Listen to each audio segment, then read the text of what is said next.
নমস্কার, কেমন আছো বন্ধুরা? আজকে তোমাদের জন্য এনেছি আর একটি নীতিকথার গল্প। আজকের গল্প লোভী কুকুর।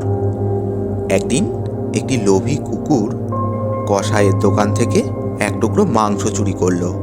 তা দেখে কসাই তার পিছনেতে তাড়া করলো, কিন্তু কিছু দূর পর্যন্ত গিয়ে সে আর নিজের দোকানে ফিরে এলো।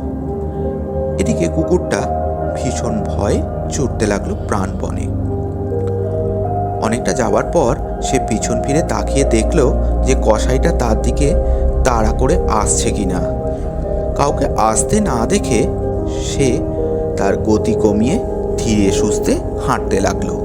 কিছুক্ষণ পর সে এসে পৌঁছলো একটা ছোট্ট নদীর ধারে। সে তখন মুখের মাংসর টুকরোটা নিয়ে সেতুর ওপর দিয়ে নদী পার হতে লাগলো। সে সময় নদী পরিষ্কার জলে তার প্রতিবিম্ব ভেসে উঠল। সে সেদিকে তাকিয়ে দেখল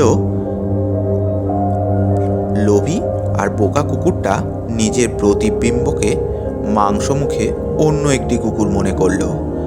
সেই মাংসের টুকরোটাও পাওয়ার জন্য তার খুব লোভ হলো। সে আর অন্য কিছু ভাবনা চিন্তা না করে নদীর জলে ঝাঁপিয়ে পড়ল, আর সঙ্গে সঙ্গে জলের স্রোত তাকে ভাসিয়ে নিয়ে গেল। লোভী কুকুরটা মাংসর টুকরোর সঙ্গে সঙ্গে নিজের মূল্যবান প্রাণটিও হারালো।